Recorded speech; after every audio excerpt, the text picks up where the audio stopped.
All right, welcome back to the Rewind. I'm your host, Spencer Tracy. I am really pumped for this episode. I've got my longtime ball knowledge knower, Gabe Estevez, alongside with me. We've been chatting ball for quite some time now. Even coaching some baseball in the past. We've done it all. Gabe, welcome to the Rewind. Thank you, man. Thanks for having me on. To obviously a fellow ball knower himself, Spencer is a great person that just loves baseball. So I'm happy to see what he's accomplishing in this field, and I can't wait to talk about the NL West today. I mean, as Giants fans from the Bay, we're lucky to see some good talent out here, but hey, it's a tough division, and we got to cover these teams down before the season starts. So let's get Yeah, into it. we're gonna break down the whole NL West. We're gonna do it division by division. So expect more divisions in the future. And I'm sure throughout the season we'll have Game on. We'll have Gabe back multiple times. But we're gonna talk NL West today. Um, a fun little division. They always have some exciting teams. Not every team makes it out of there. The Dodgers have dominated the division the past couple seasons. D-backs have thrown some made things interesting at times. The Giants had a fun run in 21, but they've really been absent from that race over the last 10 years. But let's get into the most exciting franchise in that entire division. Let's start with the Colorado Rockies. Just the the offseason will say it all. They fired their manager in the mid season. They had their interim manager Warren Schaefer, I believe I'm saying that correctly, take over. They re-signed him for the long run, and then Brett Pill, the former Giant, will be their hitting coach. What a what a ballpark to be a hitting coach at. Um, they traded for Jake McCarthy from the D-backs, so a little in division trade there. Don't see that too often. Mike Lorenzen and Tomoyoki Sugano Mhm. signed 1 year contracts, as well as Jose Quintana. Sugano had a breakout year in the first half and then kind of plateaued the rest of the season with the Orioles. Quintana, just a reliable lefty, just can get you through 5 innings from every rotation through the order. And then a fun little sneaky Eduardo Julian trade with the Twins as well. Um, Gabe, anything stand out to you here? Yeah, I'll start on the pitching end. Sagano last year for the Orioles, he posted a 4.64 ERA in 157 innings pitched in a ballpark that's kind of favorable towards pitchers now in Baltimore that is with that left field backed up. But he's I think he's around 36 years old of age. And yeah, I mean 4.64. Now you're going to Colorado as a right-handed pitcher. I mean, the addition isn't definitely not a plus add. Maybe Rockies can find something within him, but overall, just a guy that's going to eat up innings and definitely possesses low ceiling, low floor. So, yeah, that 4.64 ERA is definitely eye opening, especially when you're going to Colorado. Probably not the best signal to have success there. But yeah, Lorenzen's been solid his whole career. He's definitely going to be a guy that gives you consistent starts. Again, not you can't expect too much out of him. He's been in the league for a long time, 34 years of age. Last year he posted a 4.64 ERA, just the same as Sugano, and had 141 innings pitched. So again, just a guy that's just going to fill innings and fill the rotation as well. But yeah, just staying on the pitching end, Dolander, he did play a little bit last year, pitched 98 innings, but did post a 6.52 ERA. I swear, every time he pitches on the road, he is cooking. He has Yeah. sub three ERAs, but when he's in Colorado, it's just tough to get a rhythm there and limit runs, and you can't blame the kid. But that's someone that Yeah. they're hoping to rely on this year, and I still see him as the front end starter long term, but that's someone that they're just trying to get right. But yeah, when they go to the hitting end, they added Jake McCarthy. Last year, batted 204, just had 6 stolen bases and 4 home runs. Correct me if I'm wrong. I don't know if he was battling injuries last season, but I know he was kind of a rotational guy. He's a guy that's streaky, but honestly, I think McCarthy does have some sneaky upside. I mean, if he's in Colorado, he's probably going to hit sub or north of 5 to 10 home runs, especially there. And then the bases, I mean, 6. That's definitely the lowest he'll ever have. If he's playing a full season, he's going to get 15 to 20, in my opinion. The speed's legit. Right. Yeah, just a safe top of the order guy that's gonna you can't expect too much. Just hopefully he gets on base, steals bags, and kind of that's it with him as well. And then last addition I see is Willie Castro. Personally, I mean, I'm just a big fan of Willie Castro. I think he could do it all. Last year he posted 11 home runs, 10 bags, batted 226, but the advanced metrics with Willie are pretty standout. So I think he's a guy that's going to do it all for them. They haven't projected here to play third base, but he can play outfield, he can play second base, and he can just kind of do it all. So I think it's a good addition. But you want to take away the other additions? Yeah, I think you hit on the most notable ones. Yeah, McCarthy's an interesting one, like you said. Like he had a little bit of a breakout the first half of 24. And he shows some promise in that outfield with Thomas and Carroll and Gurriel in Arizona. I think you're right. I think he ran into some injuries. I'm not too caught up on that, but yeah, you put him in a ballpark that has some offense with that speed. You know, he could be a dangerous little base runner, and I think he's got some good defensive metrics as well. Yeah, it looks like he posted 3 outs above average last year. Not bad. Yeah, it's not bad. But let's move on to the depth chart here. We'll just break down outfield, their infield, and then quickly go over their pitching staff. Looking at their outfield, man, Brenton Doyle, speedster.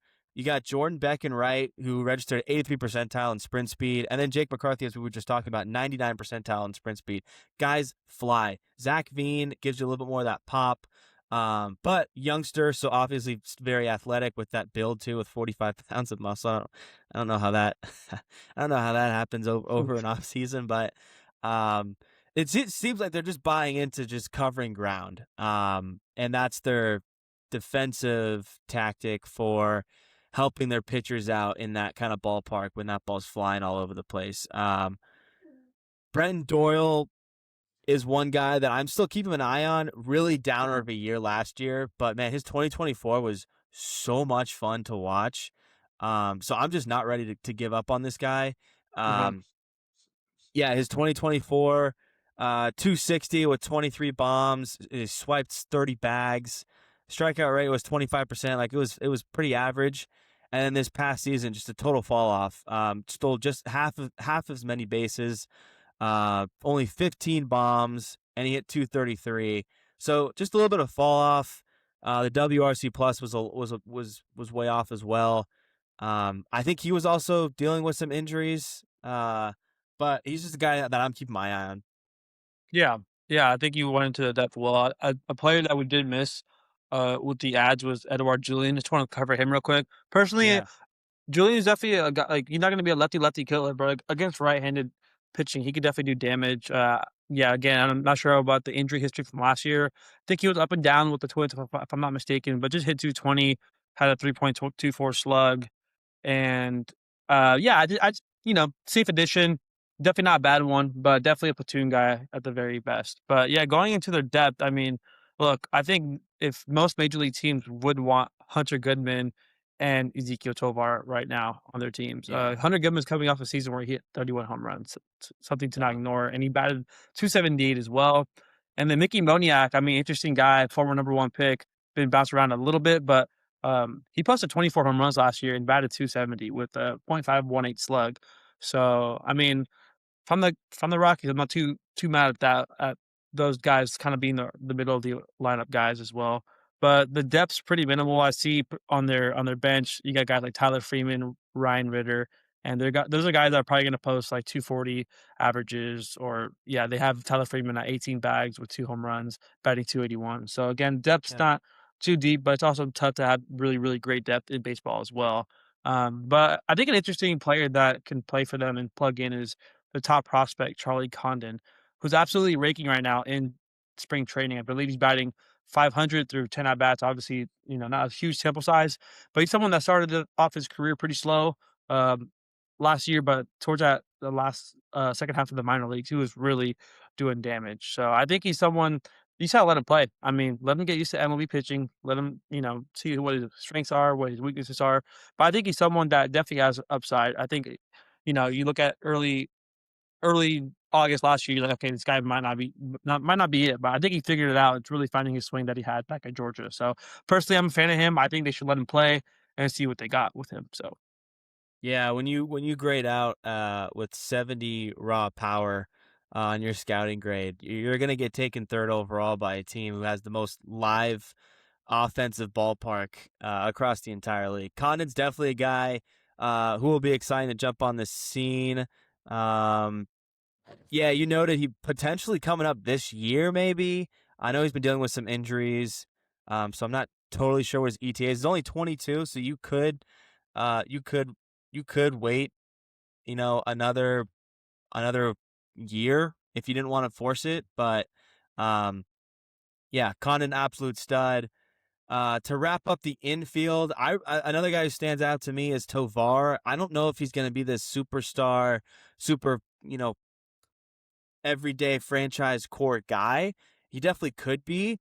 I think he kind of fits what you want to see in Colorado. Doesn't strike out, puts the ball in play. That's all you want to do. You have to take advantage of the atmosphere there, and just put the ball in play. And Tovar does that. Very low strikeout rate. And then he with a little bit of help of his home field, he can run into some home runs.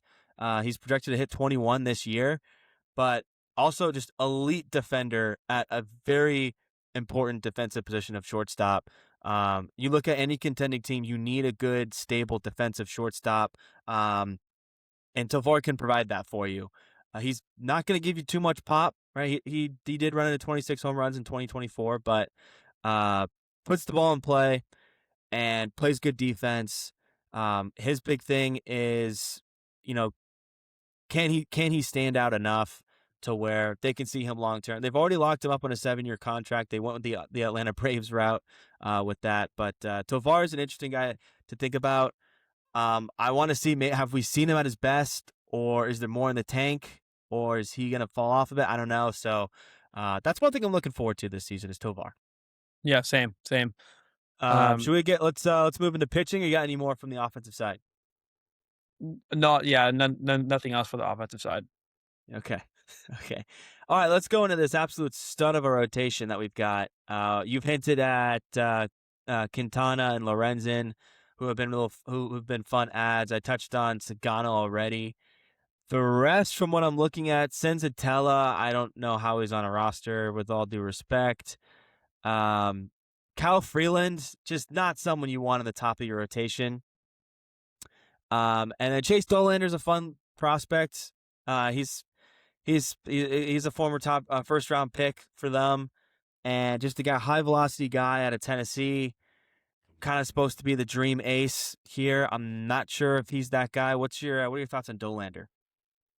Yeah, I mentioned it a little bit earlier. I just think playing at cores is going to be tough. I went over his 2025 stats, but yeah, his projections in 2022, he's gonna. They say or Fangraphs has him at a 4.27 ERA through 114 innings pitched, which to me that's not really a lot of innings pitched for a guy that's going to be up in the majors all year long. So I think Dollander does have good stuff. The advanced stats back it up, and he's great on the road. But yeah, at home it's just going to be tough to get outs, and can't really blame him for that. But at some point you do got to figure it out. There's no excuses with Dollander. So I do think he's a safe player and someone they can rely on for their future. They got to add more depth to that. I can't rely on just one pitcher. And to me, it seems like they're going to rely on him to have a big year if they want to have success. Yeah, they're in no rush, right? They're not really projected to be have any sort of breakout season here. Fangraphs has been projected at going 66 and 96. Are you riding over or under or just right on that win total Yeah, of 66? I think it's pretty close. If I don't think that they see 70 wins. I No. think in the range from 64 to 67 is definitely fair. And if they do go over to 70 wins, I guess that's a good season for them because I just don't see their pitching having success. I am a fan of their hitting. I think there's hitters that could definitely play that have higher ceilings than we think, but the weakness on their teams, they're pitching, and that's obviously a big need in Major League Baseball. Yeah, I like him at 66. I just think these 1-year signings, if these guys show any production, they're going to deal them off at the deadline and just weaken this roster. So I see him dipping a little bit under. They lost 119 games last year, and I know they're relying a little bit more luck in the health department, which will play a role into some more wins, I'm sure. I don't know, new manager, and then you've got I think some of these guys are going to be gone if they show any production. If they don't, then that's not going to help their record. I see this team as like 64, Yeah. 65, but yeah, 66 isn't horrible, but I'm thinking low 60s. Yeah. All right. Let's journey on. Let's go to the desert here. The hot spot for baseball, especially in February right now at spring training. The Arizona Diamondbacks. Interesting team, very fun roster. Made a little World Series run a couple years ago. They had an interesting offseason. They go and trade. They finally take Nolan Arenado off the St. Louis Cardinals books. They've been begging to do that for over a season now. They signed veteran first baseman Carlos Santana to a 1-year contract. They bring back former Mariners closer and former closer for their own, Paul Sewald, on a 1-year contract. And then they let two of their top rotation guys leave, and Zach Gallen and Merrill Kelly, and they signed them both. Kelly to a 2-year deal. Gallen, after denying his qualifying offer, signs 3 months later for the same amount with a couple million deferred in that contract to a 1 year. There's subtraction. Jake McCarthy, obviously, in the Rockies trade, we mentioned that. So those are their ads. They had a couple injury bug moments early in this year. Corbin Carroll's still dealing with that arm injury with Tommy John. He should be able to return. I believe it was July was the report. Their young stud Justin Martinez, flamethrower out of the bullpen, was on the 60-day. And AJ Puck finally found a home after being a top prospect in Oakland. Finds a home in Arizona, and again is found on the injured list. Injuries suck. What about these additions? What's standing out to you, Gabe? Yeah. I don't know if you went over Michael Soroka, but they Oh, acquired so you him. haven't, I missed that. Yeah, he's a free agent. They got him in December of 25. So I mean, definitely an underrated signing. Good ad. He was I think his former Brave was with the Nationals last year, and last year he posted a 4.52 ERA through 89.2 innings pitched. But yeah, I mean, I think Soroka has sneaky upside. I mean, you can't ignore someone from the Braves. He's just 28 years of age, so I think it's a sneaky good addition that could be more of it, not more of an innings eater, but I think he has some general upside that can present a safe floor. And Arizona's a mini player development factory for both hitters and pitchers, so I wouldn't be surprised if he had success there. Getting back Zach Allen was huge for the team. Honestly, this is the outlier to me. Gallen posting a 4.83 ERA. I think he's way better than that. I think he's a guy that could be a mid 3.4 ERA guy, and he got hot at the end of the second half last year. So I think he Mhm. can find a groove. Of course, you got to be a little bit worrisome about pitchers coming back late into especially late into the same year they're going to play when it comes to not signing a deal. We've seen that with guys such as Blake Snell that get off cold, and just other people I could think of as well. But I think it's a great addition to come to for their team. But yeah, going to the offensive end, I think Nolan Arenado is going to play above his last year's stats. Last year, he just batted 237 with 12 bombs. Fangraphs has him projected to hit 17 home runs, so 5 more while batting 254. I think losing Eugenio was a big loss. I know they lost him at the deadline. I think he would have been a great fit for their team even last year because Arizona got hot and was almost making a playoff push, and I think Eugenio would have been a great addition there. So it's always tough to replace a guy that could hit. I mean, what like a safe 35 to 40 home runs. But look, it's Nolan Arenado, it's a future Hall of Famer, and Arizona does a great job at knowing who they got, knowing their strengths and knowing their weaknesses too. So if they can get north of 23 home runs for Arenado, I think it's a great addition as well. And of course, the defense is never going to go away. So I'm a huge fan of that signing. Um, and to me, Carlos Santana is just a fill-in guy. I mean, they don't have really anyone else at first base. After losing Christian Walker a few years ago, and kind of having plug-in guys last year. I know they had Patton Smith, but they have him here listed as a DH, so they'll probably be platooning with that. So yeah, Yeah. Santana. I mean, 39 years old, probably going to hit around what at most 10 home runs. So someone more of a fill-in guy when it comes to that. And I'm just going through the list here of ads.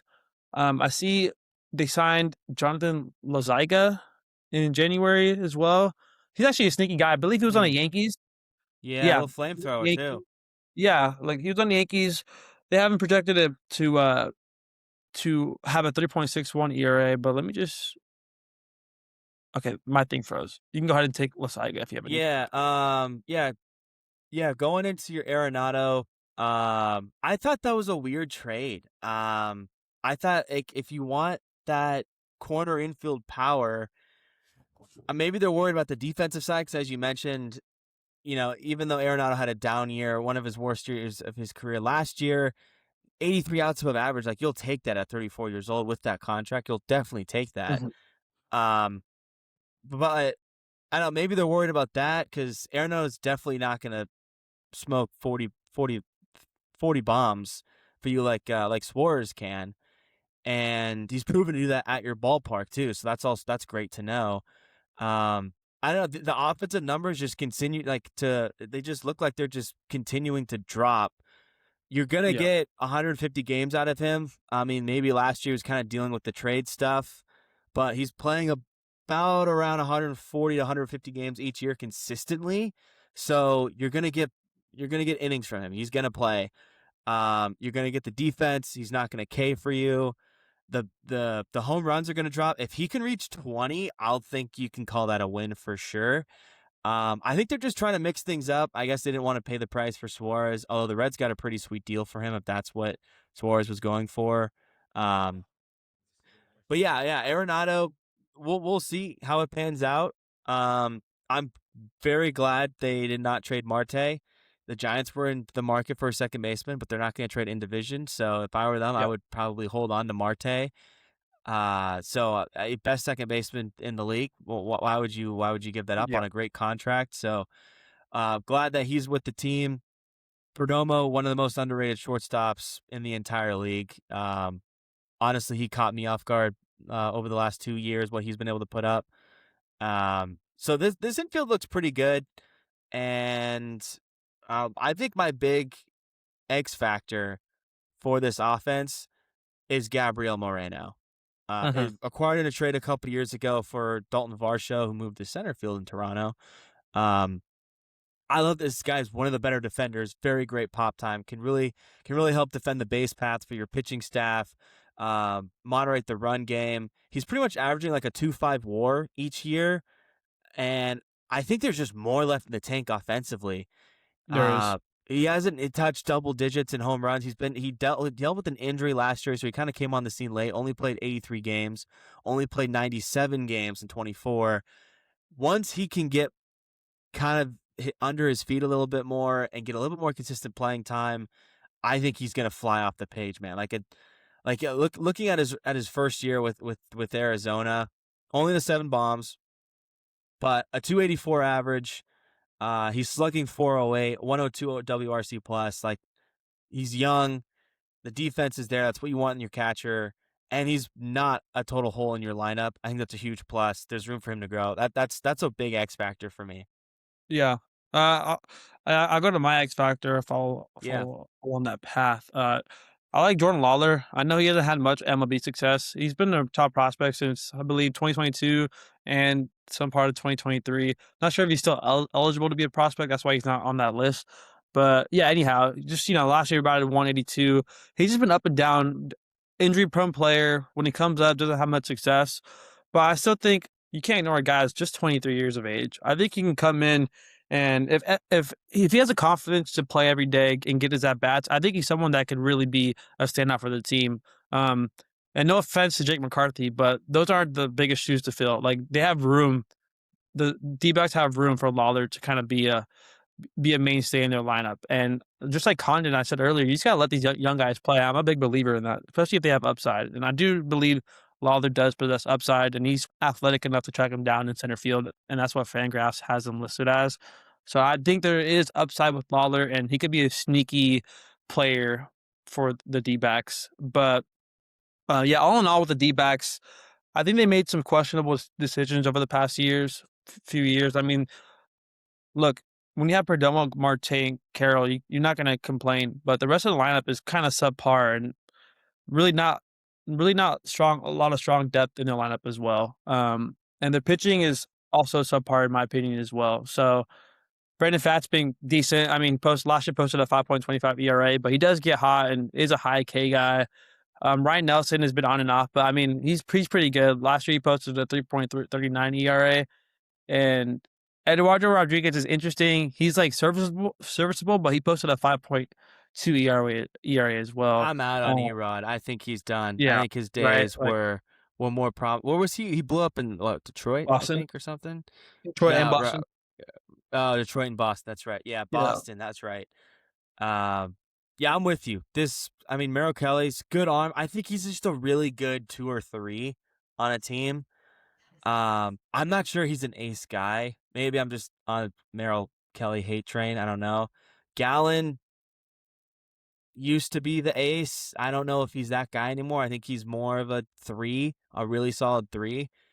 Foch just way too elevator for me. Way too many hills and valleys for me and Fott. Like yeah. he'll show you why he was a young exciting arm, and then he'll show you why he's not ace material the next Yeah, and night. I'm not gonna So ignore, Corbin Burns as well either. So Corbin Burns obviously is a big right, loss. If you have him, that's definitely a really important piece to your rotation. And I'd probably be looking at this team differently, if totally. Corbin started the year on that major league roster. But yeah, it's unfortunate that they don't have him. But I don't know what his ETA is. I believe he's gonna come back at some point this year. So if I think they're it's able to stack up July. wins July, okay, that's not bad. Look, if this team's able to Okay. stack up wins and Corbin Burns comes back, I know one player would not lead you to the promised land, but it could definitely help you get to the playoffs. And with Arizona, you can't ever ignore their upside. I mean, they do it every year. They have good coaching, good player development, and they seem to be a team throughout the past 3 years that just always finds a way to be competitive. So you definitely can't ignore them at all. No, definitely not. Fangraphs thinks they're going to be competitive, but not enough to get over 500. They've got them finishing third at 81 and 81. Yeah. Are they an 81 win team, or are they more or less? Where you sit on that? Yeah. Trying to remove my bias from here, but a fun way I look at teams is I go based on position by position through the whole division. And are half of their starters better than most of the NL West starters? And I'm gonna say no. I think the Giants have a better hitting lineup. I think the Dodgers, of course, have the best hitting lineup, and I think the Padres overall have a better hitting lineup as well. So not comparing them to the Rockies at all, but just player by player, position by position. I just think the D-backs just don't stack up well, at least based on projections and last year's stats. They don't stack up well with some of the teams within the NL West. So I'm gonna be honest, 81. I think it's a little bit too high. I think I'm gonna have them from 75 to 80. Yeah, I think I'm going to sit in a similar boat there. I, I I think Carroll and Moreno having good seasons will be big. I'm not super high on Arenado. I'm not sure what they're going to get from Santana, where he stands in his career.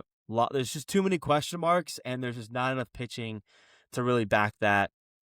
Um, I don't think it's exaggerated that they put him at 81. I'm gonna sit more mid 70s.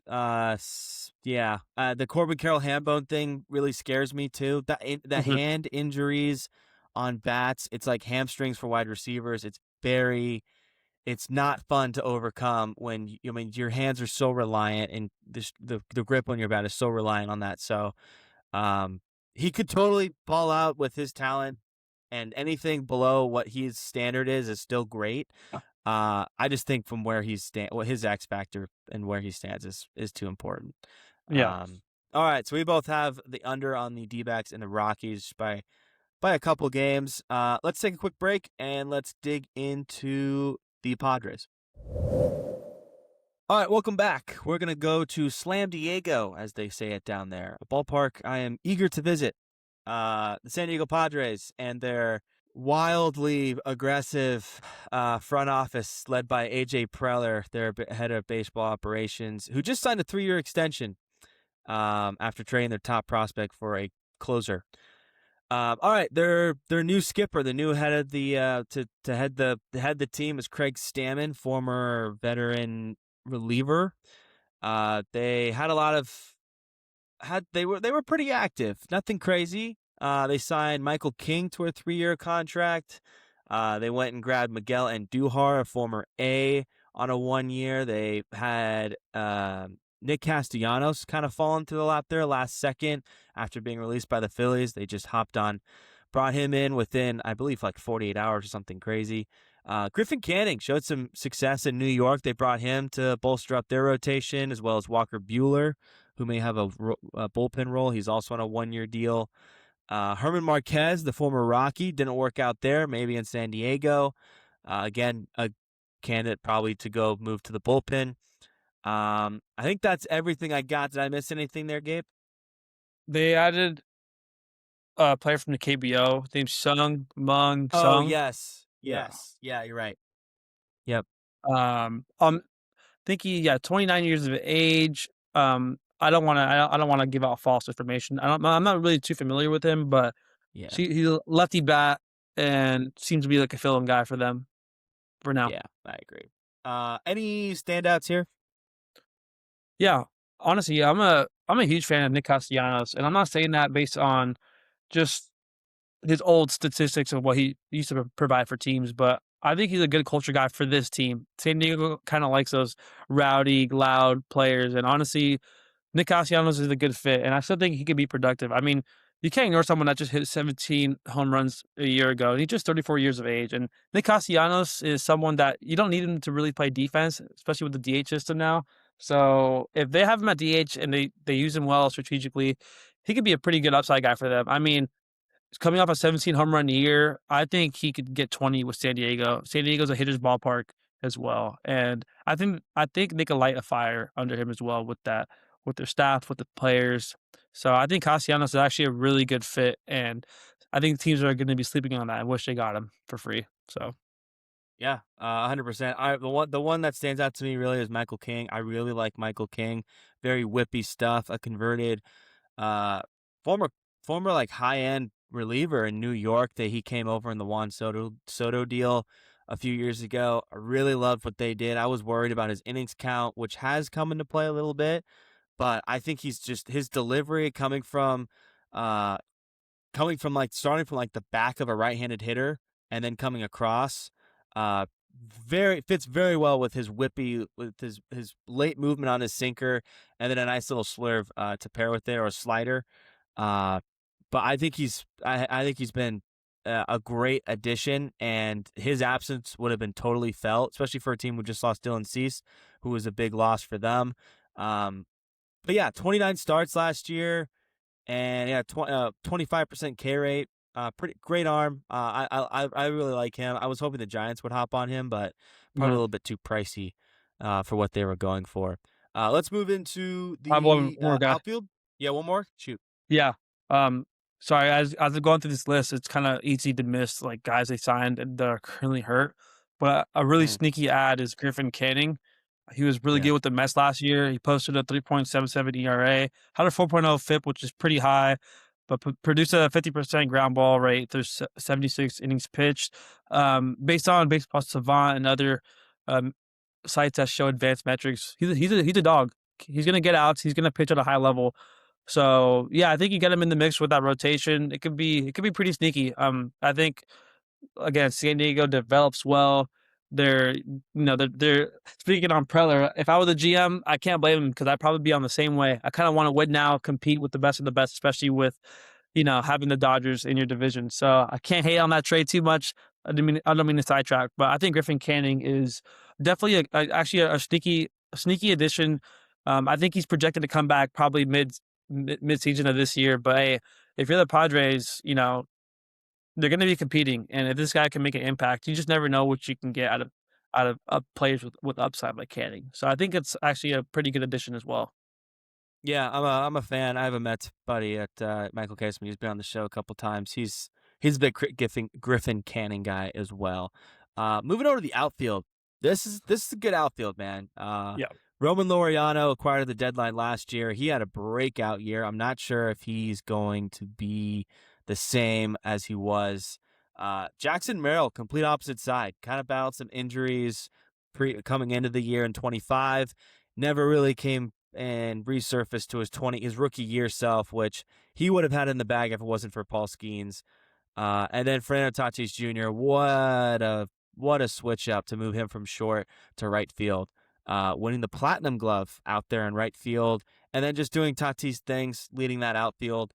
I love Jackson Merrill. I put him in my top 10 center fielders that I released on the Rewind a couple weeks ago. I love this guy. He's a top 5 outfielder, top 5 center fielder. His defense, his athleticism translated from Maryland, where he played at shortstop. They've drafted him, moved him to center field, and he made the roster opening day. Like, he straight up made it. He earned it in spring training. And this dude is just everything you want. Athletic, young. He's got pop, great bat to ball skills. He's good baseball IQ, good defender, and he's clutch. I think at one point he led the league in like seventh inning or later home runs or go ahead home runs. Like, he loves that right field short porch in San Diego, and he utilizes it so well. I need this kid to get healthy again. In his rookie year, he put up a 5.3 WAR, which is super valuable for a young rookie in a premium position in center field. I really like him going forward. I mean, Tatis will do his own thing. And Laureano will be serviceable. I don't know if he'll be his all-star caliber self, that the numbers he put up last year, but yeah, that's what I've got on this outfield. Yeah, huge fan of Merrill. Might be a risky player comp here, but he reminds me Oh, a lot of Freddie Freeman with that inside out swing and kind of stance as well. I think Merrill, if he's fully healthy, like fully healthy, he's a guy that could be north of 25 home runs and hit for average as well. I mean, last year he hit 16 and batted 264, but Fangraphs has him projected to hit 24 this year and batting 270 with a 4.62 slug. I mean, just a high upside player. Nothing, you covered him well. Nothing else to say about him. If he's fully healthy, this team is going to be dangerous. Yeah, but going, yeah, I mean, Tatis, look, I mean, it's just, I'm not gonna say a little bit disappointing. I thought he had 40-40 upside yearly, but it's hard to call a player that hits 30 home runs disappointing at all and still steals yeah. bases and has upped his defense from shortstop to outfield and is a platinum glove. So again, not too much to say about him. He's still a superstar in this league. If he's fully healthy and batting leadoff like they've been having him do the past few years, this team's gonna be dangerous as well. And Laureano, on oh man, he's a beast. I'm a huge fan of him. Been since Oakland days. He kind of fell off a little bit, just being in different situations. But man, last year the Padres took a shot on him, and they believed in his upside with Baltimore. And when he got traded, he just still kept it up. And I think he's gonna regress a little bit. Fangraphs has him hitting less home runs, going from 24 to 21. But if you have a role player in a sense that's going to hit 21 home runs, I believe your team will be in good shape as well. And when it comes to their depth, Bryce Johnson, former Giant, he's actually a decent guy that could fill in as a switch bat and check him down in the outfield Yeah, good call. late, as a late inning, defensive replacement as well. So I'm a huge fan of their outfield. Don't know how to rank it when it comes to the league, but definitely top 7, even top 5 range, I'd say, when it Okay, comes to. yeah, all right, you're high. Yeah, yeah, no, the talent's definitely there. The star power is there as well. Um, yeah, Laureano, great year, 20 plus home runs, 280 average. Defense wasn't there, but the arm strength is the threat no matter where you go. Let's move on to the infield, and then we'll go to the rotation. You got Machado starting off in the hot corner for his 7th year. It's been crazy. He's been on that team for that long. Mhm. Xavier Bogarts will hold it down at short. Jake Cronenworth at second, even though they love to play him all over the place. And Gavin Sheets and Nick Castellanos, I believe, will share the innings at first base with Freddie Furman behind the dish. Um, Gabe, I'll let you get first licks here. Yeah, I mean, Machado's just going to do his thing again. I mean, still a high level. Last year, hit 27 home runs, batted 275. And even when you think he's regressing, he's never regressing. He's just figuring out how to get hot. And when he does, he stays hot. So he's a beast. He's going to keep doing his thing. And I see no regression in his game. Last year, he hit 27 bombs, like I said. This year, they have him projected to hit one less home run and just 10 points off his batting average. But, you know, safe player, still going to be productive and play at a high level while this team is trying to compete for their World Series aspirations. Honestly, huge fan of Jake Cronenworth. I think he's obviously regressed a ton yearly, but, lefty bat can projected to hit 15 home runs. 2025, he hit. Sorry, I lost my stats here. But yeah, 2025, he hit 11 home runs and batting 246. I mean, second base is not a highly touted position. I think it's very serviceable for a second baseman. And he plays defense and he just plays hard. Like, as a pitcher, and as a pitcher, you appreciate that. And in the box, he can do some damage. So I think he's a more than a serviceable second baseman as well. Freddie Freeman's interesting, about a 251. I believe he's a pretty good defender. If he's able just to get on base, steal bags, and just be productive at the plate, then can't really ask too much else out of that. But man, I'm a huge fan of Gavin Sheets. I mean, they got him for free, free agent in February 2025 from the White Sox, and he hit 19 home runs last year and batted 252. I think he'll do around the same, hit 17 to 20 bombs. But man, when a role player is doing that and got him on the budget he has, I mean, you got to be happy as a GM. So yeah, just to Yeah. wrap up their infield, man. This infield's safe. Obviously, did compared to their outfield as well, but there's guys with safe floors and whatnot. And I did miss Bogarts. Look, I know Bogarts is, quote unquote washed, but when you bat 263 and you're getting 20 bags and hitting 11 bombs, like how washed are you really? To me, it's still productive and it could be seen as above average. Like not every team has a shortstop that's going to steal 20 bags and hit 260. So I think he's a safe Right. player still. Yeah. Uh, yeah, it's frustrating. I don't think the Bogarts has really worked out perfectly how Yeah. the Yeah. Padres would have liked, especially with all that money. I think they would have rather have. But they were messing around with him at second base, and they had Tatis at short, so it didn't really work out. Machado, maybe I'm biased because I just traded him in our dynasty league for some a little bit more value at third and some prospects. Um, an MVP start to last year in the first half. He hit 290 and smacked 17 home runs. A lot of that came really early in the season. He was off to a tremendous start. Second half didn't go as planned. It wasn't as much on par. Only 10 home runs and a 250 average.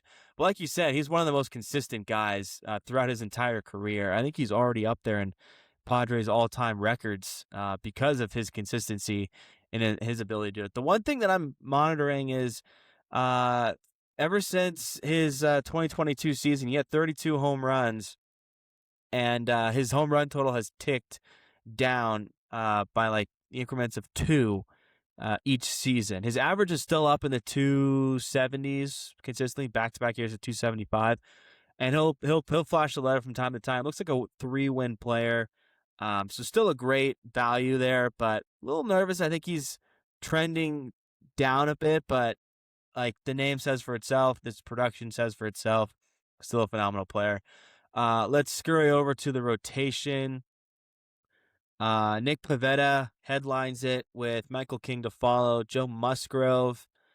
Herman Marquez looks like he is going to be in the rotation, and Griffin Canning, as well as JP Sears. They brought back JP Sears, who's in that little sneaky little addition in the Mason Miller trade. Give me one guy that stands out in the rotation, Gabe. Yeah, I mean, uh, the name that stands out to me is actually German Marquez. I mean, look, we talked about Colorado Okay. earlier. I'm not saying Marquez has any type of sneaky Cy Young upside, but he posted a 6.7 ERA last year. He was pretty good in 2021 in Colorado, but you put him in a brand new situation with the Padres. I mean, if he goes from that 6.7 ERA to at least a 5, that's like that's not bad at all. Yeah.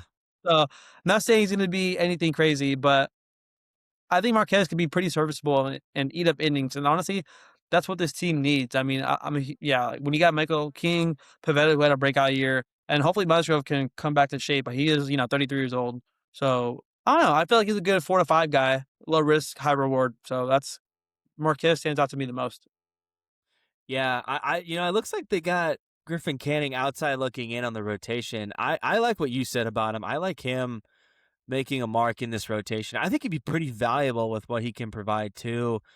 Supporting Musgrove, who always seems to run into the injury bug a little bit, but Pavetta is when he's on, he can be really up there with some of the top dogs. I'm a big Michael King guy. You throw Griffin Canning in there, that's a solid 3. I'm not sure if that gets you over the hump and outraces LA to the top spot, but there's some things to like. Bullpen's elite, I will say. Yep. Morejon looks great. Jason Adam, Jeremiah Estrada, Wendy Peralta, and then of course Mason Miller, the best closer in Major League Baseball. Yeah, Um, yeah. Fangraphs has this team placing fourth, only Oof. above the Rockies at 79 and 83. Where are we standing? Above 79 wins, lower? Or did I they hit think the spot?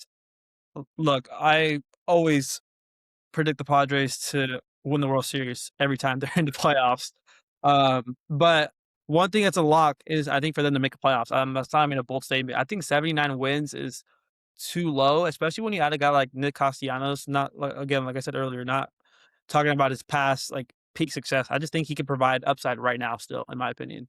I get why they have 79 wins, though. They're probably looking at the rotation and just guys with low wars and not as productive as others. But I personally think they're the second best team in the NL West still. And usually that gets you into playoffs if you're the second best team, especially with the Padres that have won north of 85 plus wins the past what 4 to 5 years. Yeah. So I think Yeah. hard over for me. Where are you landing? Like 85, I would say 88, 84, 80, 90? 80, 84, 86 range, and I think that's just Yeah. enough to be second place in this division for sure. Yeah, I think 79, not hitting 80 is really underselling what this team is capable of. Like you said, Gavin Sheets is great. Castellanos could be a slept on bat. Maybe just needs a little change of pace. I think Freddie Freeman can swing it. Same with Luis Camposano. He's been tearing it up in the minors, and Jackson Merrill's going to have a much better season than last year. Yeah, I like they have a really deep bench too, which I really like. If some of these guys run into some injury yep. trouble, bullpen's a question mark. I think that's going to hold them back most. So I'm going to land in the mid 80s as well. I'm going to land um 85, 84. So I really want to go like 87, but new Yeah. manager and the pitching rotation kind of scares me a bit. Pitching Um, does scare me a bit too. I mean, I know I highlighted German Marquez. yeah, That's more of like I mean, how bad can you go from 6.7 ERA and go higher? Like he has to be at least a yeah. top guy, right? Like, Like but if he outperforms himself from last year, it's still in the high fours, fives. Like, yeah, yeah, not that's ideal. your But his back end. So, one thing you can't ignore with uh, this team is like they have an aggressive, like you said earlier, they have an aggressive GM. If they're in the race, they're gonna make a trade to get a top, whatever top need they need, they're gonna get that need. So 100%, 100%. All right, let's carry on. We'll end with our squad. Let's go down to LA and talk about this all-star roster. Uh, so their ads, the big one being Kyle Tucker signed a 4-year contract. I believe they went into the international pool and they signed Hai Sung Kim, yep. uh, a middle infielder. They brought back their World Series hero Miguel Rojas on a 1-year deal. They brought back Evan Phillips, a reliever, a very, very good reliever in my opinion. Would have loved to see the Giants hop on him, but he was battling some arm trouble the last 2 years. They brought him back. They brought Max Muncy back on a 1-year contract, and then they got Jack Sawinski from Pittsburgh. Excuse me, via waivers, which was potentially a very sneaky and dangerous ad for them. Sawinski, massive pop in the bat. One of those guys where if you tweak one or two tools, kind of really changes how people see him. And then Kiki Hernandez, their heart and soul of that locker room, is brought back. You got one player that stands out to you on these ads? Yeah. I mean, kind of straight to the point. Edwin Diaz. I mean, he was really good last year. Edwin He was Diaz, really good forgot last about year. him. Yep. He was amazing. I mean, he posted a 1.63 ERA and had 28 saves. And I don't want to jump too ahead, but this Dodgers had a lot of holes in their team last year. I know it's tough to say that because they're the best team in baseball, no matter what, and they won the World Series back to back. But they had a lot of holes they had to fill, and they just still got it done. And one of the holes was relief pitching. I mean, they had unfortunate loss with I believe Vesio, right, with personal issues and all that. Correct me if it was the Vesio or Scott. I'm not sure which one it was, but they lost some bullpen guys in the playoffs. And Edwin Diaz is going to be a guy that's going to be, first of all, safe. He's going to have upside, but I mean, he projected to get 36 saves in 2026. and through 66 innings pitched to go along with their already stacked rotation. Like, in a way, they don't have to rely on Diaz too much because most of the starters are going to go deep into games. So, I mean, Diaz is just such an upgrade to the bullpen that they had last year, and he's going to be a really good player to match up with their bullpen right now. So, Yeah, Diaz, great one. Obviously, Kyle Tucker stands out. We can talk to him when we carry on over to the outfield. Outfield, we got Kyle Tucker in right, Andy Pajes in center, Teoscar Hernandez in left, and Alex Call, a guy they brought in who looks like he's going to be the depth piece there, along with Tommy Edman, who's going to be at second, but he's kind of a utility guy. Um, Teoscar's a guy who flies off the page, right, with his bat and just his ability to just be a run producer, knocking guys in. You put him behind all these talented bats and scary bats that just love getting on base and at a very high clip. You just generate runs. Kyle Tucker is stand obviously with what he's capable of doing will be an absolute threat in the middle of that lineup. Andy Pajes is a guy that I'm really high on. I wanna bring him up. I had him ranked pretty high in my center field rankings for a guy who's only done 1 year, and I really took into account kind of everything: defense, offense, you know, superstar ability, and production, health, all that. He's only had 2 years in the MLB. 24 being his rookie year. 25 was like his first year of kind of bursting on the scene. He went from 13 home runs to 27. His strikeout walk rate were pretty identical, but he went from a 248 hitter to a 272 hitter. And then of course helped secure a World Series for his team, making a clutch catch in the ninth, or I think it was the yeah. ninth or 10th inning, Mm, against Ernie Clement in the World Series. I think this dude's an absolute stud in center field. He's the guy you want roaming. Athlete, covers ground, good hitter. He's probably going to end up at the bottom of this lineup because it's just so stacked. And he's going to thrive from it because he's going to get all these offensive opportunities. Guys are going to get walked just to face him. And the Dodgers have got a great one in Andy Pajes. yeah. Yeah. To piggyback on that, in their outfield, I mean, Kyle Tucker, I'm not sure of his deal numbers. I know he's probably going to be one of the highest paid players in the league. And he did that coming off 22 home runs in 2025, which to him is a subpar year. But honestly, when people go to LA, they get better. And Fantrax has him at 33 home runs. And to be honest, I'm gonna have to agree with that. I think Tucker is north of a 30-30 guy. Obviously, if he gets 30 bombs, he's probably gonna get 30 bags. But I mean, hitting 268 with a slug of .505, it's almost unfair that the Dodgers can do this. But you know what? That's how they just know what they're doing.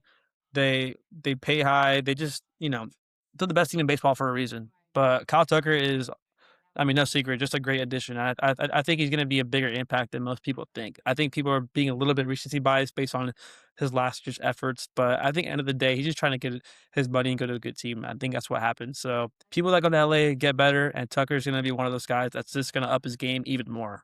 So Yeah, 100%. Let's go on to the infield now. On the left side of that infield, you got Max Muncy at third, returning again. They just left that guy down there. Mookie Betts back at shortstop, a healthy Mookie Betts, we hope. At second base, you have Tommy Edmond, maybe Kim to see where he stands with this roster. Freddie Freeman holds down first base, and Will Smith in the squat for the Dodger Blue. Um, the one guy that stands out to me, Mookie Betts, what kind of year he's gonna have, and what a downer of a year for this guy. Just a 104 WRC plus 258, just way off from what you typically see from this guy. Usually closer to 300, 280s, who's hitting north of 25, 30 bombs at times. He just snuck into with 20 last year. Also a stolen base threat in the teens, only 8.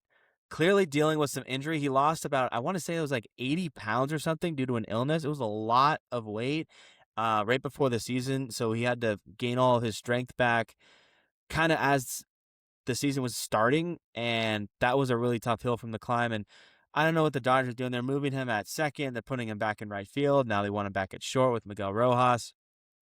Um, I mentioned Tommy Edman at second base. They're probably going to throw Miguel Rojas there, I'd assume. But yeah, that's the main guy for me that stands out. Who's one guy that stands out for you in this infield? Yeah, I'm gonna definitely be a little bit recency here, but a player I've been seeing a lot on Twitter, and obviously a player they signed last year is actually Haesung Kim. Last year he's coming off of he didn't really play much. It's tough to play for a team like that when the lineup's fully stacked. But you know he's projected just to have a 2.249 average and hit 2 home runs, but honestly, I think he could be a high contact guy. From what I'm seeing in spring training, his swing is really replenished. He looks really comfortable in the box, and he's starting to hit a little bit of home runs, but I think he's a sneaky addition from last year, and if he's able to make any kinda impact for the team, it just takes less stress off of guys, but, I don't see for some reason on Fangraphs, I don't see Tommy Edman. Is he currently hurt? Yeah, I've he got him says here. It says he's at second. okay, he says Um, ankle surgery. He had a surgery, Tommy Edman. oh, He's okay, probably still gonna maybe he's out. yeah, he's probably still gonna play. I just didn't see him. So that's a player I did Gotcha, forget about gotcha. to mention as well. But Yeah, Edman's still a sneaky player. I mean, that's gonna be their starting second baseman if he's fully healthy. And I mean, I know he had a little bit of a down year last year, but he gets hot when it matters the most. So he's a sneaky player, or not a sneaky player. He's a perfect player for the team. But I think Song stands out. It just, I don't want to talk about Max Muncy. I don't want to talk about Freeman. These guys are just going to do it all again. They're going to hit home yeah. runs, hit for average, and they're clutch players as well. So you got to respect it. But yeah, Song Kim, someone I'm definitely going to be on the lookout for this season. Love it. Great pick. Someone I'm probably sleeping on then. Moving to the rotation again, really just same story. A lot of aces, a lot of front guys at the back end of this rotation. Yamamoto, Snell. I think Snell, the game plan for them is to go this route of just he's hurt for half the year, then they bring him in July and just have him thrive off and just ball out for a half a season. Just runs into the injury problem too much. Tyler Glasnow, obviously from Tampa Bay. Emmett Sheehan, I really like Emmett Sheehan. Uh-huh. Uh-huh. He should not be in this rotation. He should be on another team as a Yeah. potential ace for a team that needs Mhm. it. Mhm. I love Sheehan. His stuff's great. Then you also have Otani. Sasaki is back, man. He looked really lost and got a hard time from the media and just looked lost on the bump, moved over to the bullpen and was closing out clinching games in the playoffs. Um, so to, yeah, they speak for themselves. I really have no thoughts. I really like Emmett Sheehan. The rest of these guys are probably low threes, mid three ERA guys. Even in the twos. What do you got for these guys? Yeah, I mean, definitely gonna piggyback on Shein. I mean, I've been on Shein for a long time since 2023. So I was upside immediately when he was in Double A, striking out 10 to 12 batters a game, and I was pretty Yeah. sad when he got hurt in 2024. I believe he had Tommy John, and then last year when he came back, he just looked like he didn't lose a step.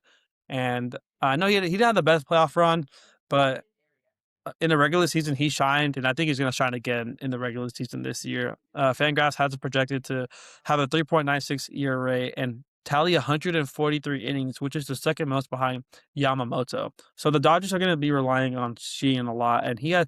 he's a high upside guy, high K percentage guy. He's gonna miss bats, and he's gonna be productive. Sheehan's a beast, and it's kind of just embarrassment of riches. But two guys I just want to throw out there that you got to keep an eye on is River Ryan. I know he had Tommy John Mm. last year or at the beginning part of last year, and he's very productive.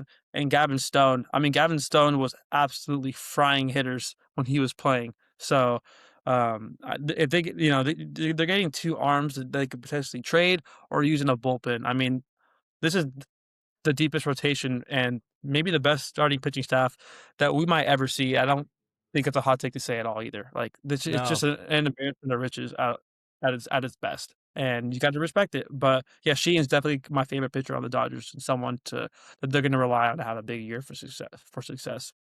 Yep. Clearly the runaway favorites in the NL West, as no one is really projected to win more than 82 games. Other than Dodgers, they have them going 96 and 66. Too hot, too cold, right in the middle. Where you at with 96 wins for LA? Yeah, I think I'm going to start off with saying over. Like I said, last Mm. year they had a lot of holes. I'm not sure how many games they won last year. But they had a lot of holes in their team. They weren't getting much production out of, I think, right field or left field, whichever position Teoscar wasn't playing in Pages.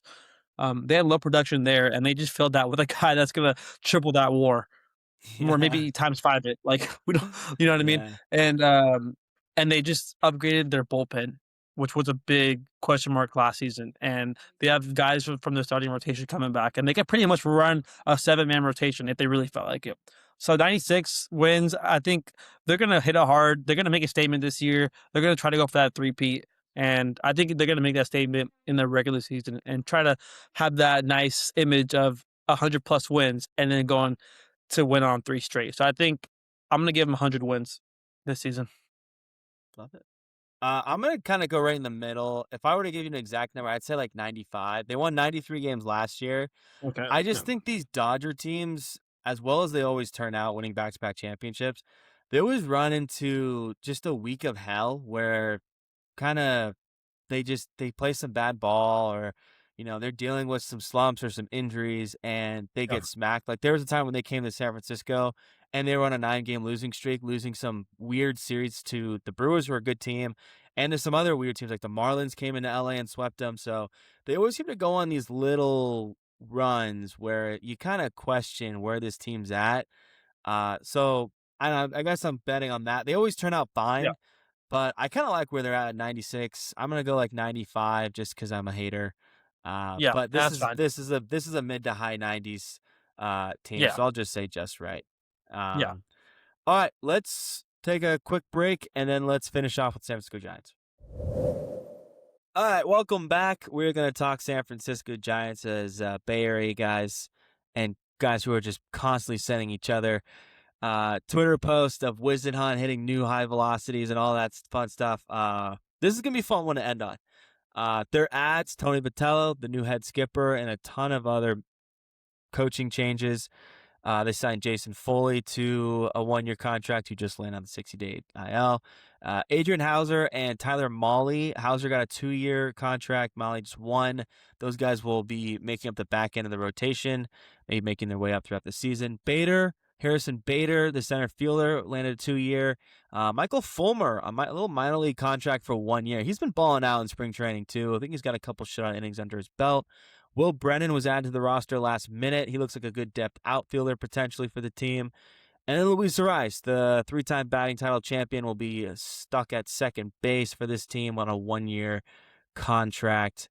No major losses. Am I missing anything? No major losses, yeah, yeah, keep going. Sweet. I guess I'll start. One thing that really stood out, I love the Luis Ariz ad. You get a guy who Yeah. can put the ball in play like that, in any ballpark, and at that high of a clip, with guys who can really swing it and are dangerous when they're hot, like a Devers, a Damas, a Ramos, even a Lee, who's got great back to ball skills, and we're really looking for him to take the next step. I really love Luis Ariz. I've talked about him before, so I'll let you take over. Who's the biggest standout here in free agency? Thing on okay. Yeah, um, yeah, I'm a huge Arias guy. I read up on him last year. He was dealing with some injuries, and honestly, I think it was time for a change for Arias. He hit 292 and had 8 home runs. It's pretty damn good for a guy that's Yeah, only a contact sneaky. guy. Right? I mean, hey, I mean, you know what I mean. But Yeah. yeah, I mean, this year they have him projected to hit 308 with 6 bombs and hitting 401. I'm a little sad to see him replace Casey Schmidt. I think Casey had some upside and was more than a serviceable second baseman. But when you're Buster Posey and you're coming in with a new coaching staff and you want to win, Arise is the guy you want to play every day. And I really like him at the top of the lineup. So I think it's a great addition and I think he's going to be very productive. But a player I actually was low on throughout my entire time watching baseball until now, but Harrison Bader, man. I mean, look, to me, I saw him when I looked at him play, prior to the Yankees, just a defensive guy, a little bit overrated, but man, once he went to the Yankees, he kind of figured it out. And now, last year with the Phillies, he really showed what he could do. I mean, they haven't protected it. 15 home runs with 15 stolen bases and hitting 250. And I think is a big need to this Giants team that, we have a pitcher's ballpark. We have good pitchers that are gonna, you know, force ground balls, get fly balls. So he's a good guy to have out there. And I think there's a lot of upside with him as well on the base paths, but 15 home runs is Yeah. just about right, and I'm really high on Bader now. I'm glad my friends proved me wrong on him, so yeah, I'm excited to see him play. 100%. He'll be fun to watch roam center field and protect triples alley. Moving to the outfield breakdown, Heliot Ramos in left, Harrison Bader, as you mentioned, in center, Young Hoo Lee in right. Their depth pieces, potentially a Encarnacion, a Brennan, probably Matos and Gilbert make up that top outfield spot, even maybe a Grant McCray. You mentioned Bader. Give me one guy who stands out in this outfield.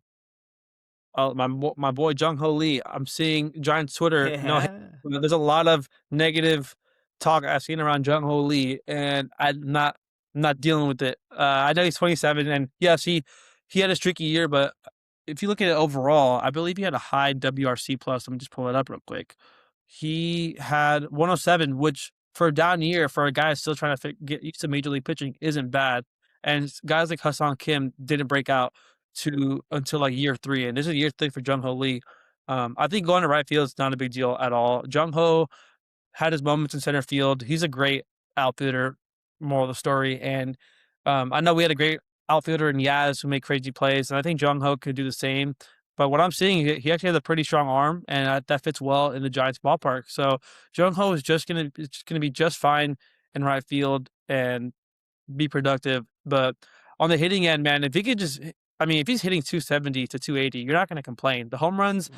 we don't need that right now. We just need guys, or the Giants need guys to get on base and just hit for slugging. But that's Jung Ho's going to provide that for the Giants. He could be lead off, he could bat 5, he could bat 9, and he could just do it all on defense. So I'm really excited for Jung Ho. I think he's going to have a big year, especially entering year 3.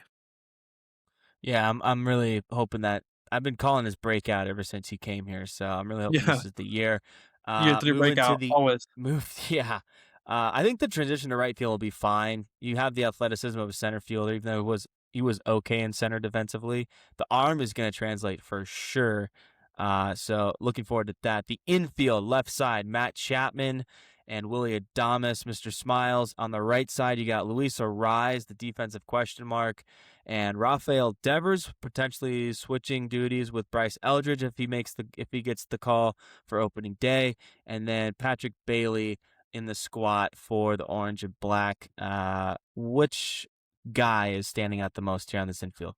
I mean, come on, bro. You know me. I love prospects. I want to see Bryce Eldridge succeed, Yeah, and I think he can. I mean, just seeing him on some lists like MLB Pipeline, he fluctuates on the list a lot. And I work for a company called Prospects Live that we rank prospects and whatnot. And I'm higher than Eldridge compared to the latter. I think, and as promised is no bias. I'm the most non-biased individual you'll meet. But Eldridge, plus he has a lot of upside. I know he had a 28% K rate, but his numbers not comparing the two at all. But his numbers were pretty comparable to Nick Kurtz with the A's. I don't think Eldridge has that talent, but I think he could definitely hit in his best year as a rookie, could definitely hit 20 home runs. But everything absolutely has to go right. And one thing I like about Eldridge is that he has a lot of confidence in himself, and he's just 21 years of age. So I think I'm always a believer in teams letting guys play, like I mentioned with Condon and like guys like Lawler. Doesn't change with the Giants. Eldridge needs to be in that lineup unless he's hitting nowhere near 200. You know what I mean? I think there's plenty yeah, of leeway for this team. We have guys that can fill in that DH spot and first base spot if Eldridge is struggling. But I'm excited to see what Eldridge can do. I think he's definitely a rookie of the year candidate. It's going to be tough to beat out potentially, yeah, Connor Griffin. It's going to be tough to beat that guy out. But I think he could be in yeah. talks if he plays every day. He looks special. Yeah, I But just have a lot of Eldridge, confidence we're in hoping Eldridge. if he can tap into that power, man. Uh, the strikeouts will have to grow with that, but if he can tap into that power, he could be real special.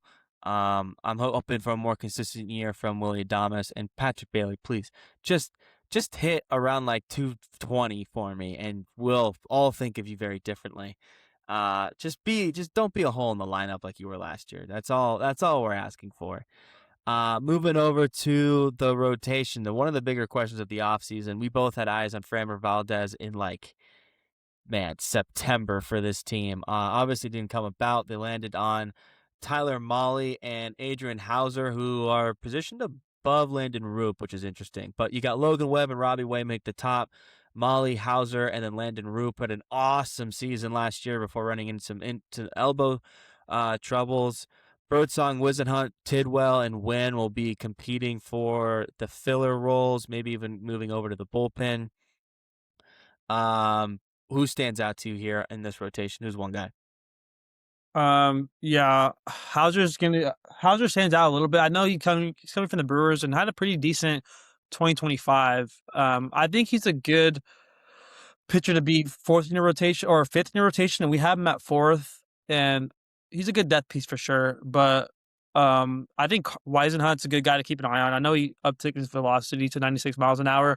The thing that got him last year, I think, was just stamina. He wasn't used to pitching that many innings, and we got to get these guys ramped up. So Carson's going to be a huge, not X factor, but it's going to be a huge addition to our starting rotation that we need. We need more depth. I mean, no offense to Tyler Molly, I'm not really going to rely on him. He's definitely an innings eater. But I know he had a low ERA last year, so that should help out a lot. But we need these young guys to start developing. And Carson has been a top prospect in the Giants organization for years, and I just want to see someone homegrown really pan out. So I definitely want Carson. I think Carson can be the guy to pan out. I mean, he's a lefty. If he's sitting around at 96 behind his nasty changeup, I think there's Yeah. some real upside there. But I do like the Hauser signing. Um, Let me just pull up his 2025. Yeah, he had a 3.31 ERA through 125 innings pitched, and in 2026, he's projected to have a 4.23 ERA, which I don't really agree with because he is going to a pitcher's ballpark now. But I like Hauser, and then I've always loved Roop. I think Roop really figured it out last year. Hmm. He reminds me of Logan Webb so much with just his his delivery and his stuff, the way stuff moves from east to west. So I think Roop's actually really good. That injury last year really hurt, but yeah. So to me, Roop and Wisenhunt. Yeah. I'm a big Birdsong guy. He looks horrible right now in spring training, absolutely torn Sadly, up in both outings he had, especially today when we're recording this February 26th on a Thursday. Uh, I still think with his height and his ability to manipulate with a rising fastball and a drop off curve, he's just got to figure some things out, man. I'm gonna die on his hill. If he doesn't pan out, I'm gonna die on his hill. I really like him. yeah, I'm really hoping Rube can mirror what he did last year. That would be so crucial. I think Tyler Molly's a sneaky signing. This guy posted a yeah, 2.16 ERA in Texas last year. That's an offensive ballpark, even though they couldn't hit in it last year. But I really like Molly. I've liked him since his Cincinnati days. The manager of that team last year was Bruce Bochy, who came over. He's an advisor for the team now. I'm sure he vouched for this guy, or at least had some yeah. good things to say for Buster.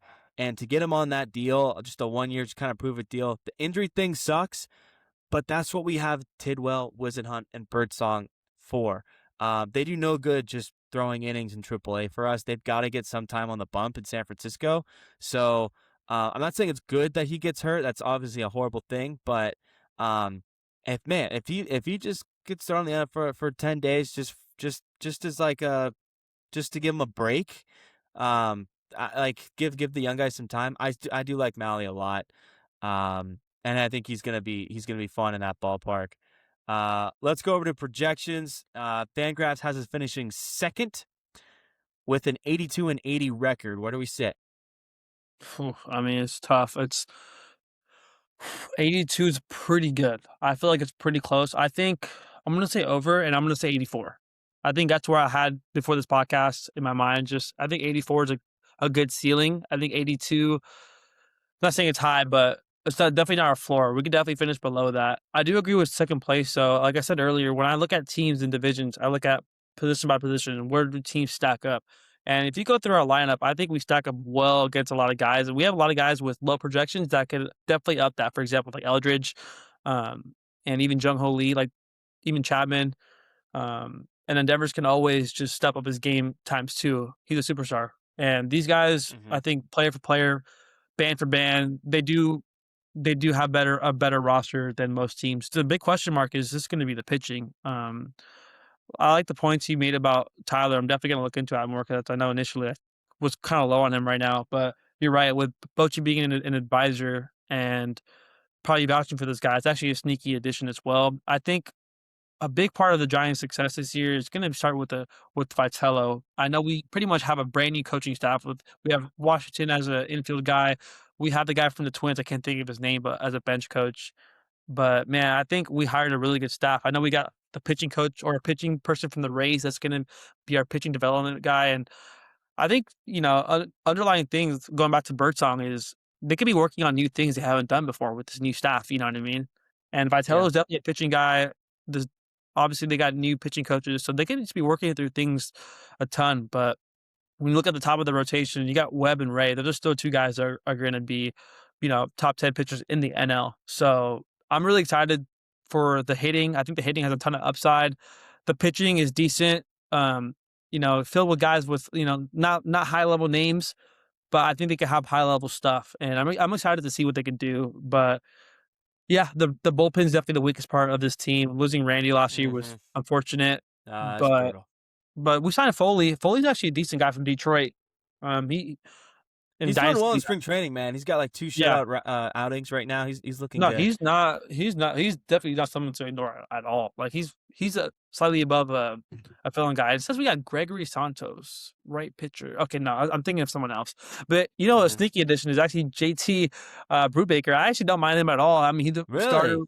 Yeah, a starter from the Pirates, and, Mhm. yeah, now he's with us, and I think he could be a good fill-in guy. So, again, like, you just gotta make the most of what you got with the bullpen. So hopefully our starters are able to go 5 to 6 innings per game, limit runs, and our offense is just damaged. But I do agree with second place. It feels good to hear that as a Giants fan, but I think it's realistic, and we can be a second place team this year, getting 84 wins. 84 wins. Okay, you got us going 2 wins over the projections. I like mid 80s as well. 85. I go 84, 86 range.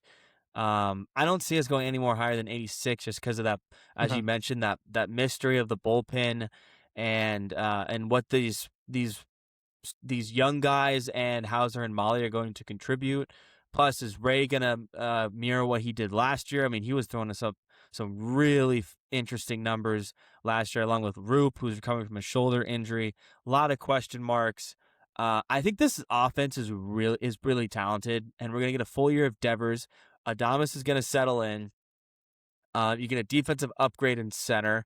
You get one of the best bat to ball guys with a rise. So I think this lineup has a lot of potential. I really like it. Again, yeah, like you mentioned, you hit on it. The pitching will be a question mark. I like mid 80s wins. Um, Yeah.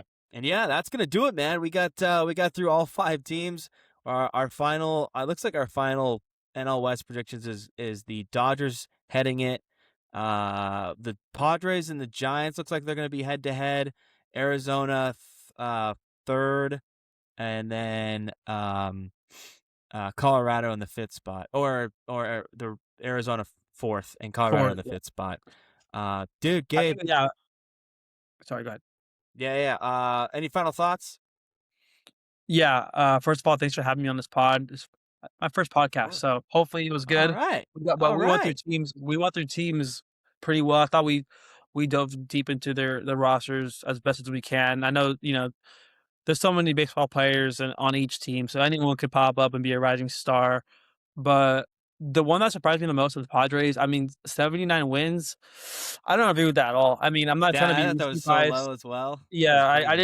I didn't do any research going into this, but the Padres being 79 wins, is there an underlying factor that we don't know? I'm not sure, but they have a top 5 outfield, and I think that's enough just to get them wins, and then backed up with the more than serviceable infield. I mean, they can, for all we know, that infield can combine for like 60, 70 home. I'm not. Let me Yeah, not say an exact number, but they can be an above average home run hitting infield. So yeah, yeah. that's the thing that surprised me the most. But I think we're gonna nail the Rockies and the D-backs. I think the D-backs are gonna see a fall off this year just as of February. I just don't like where they're really heading. They're kind of in the middle like the Giants were a few years ago after they had some success.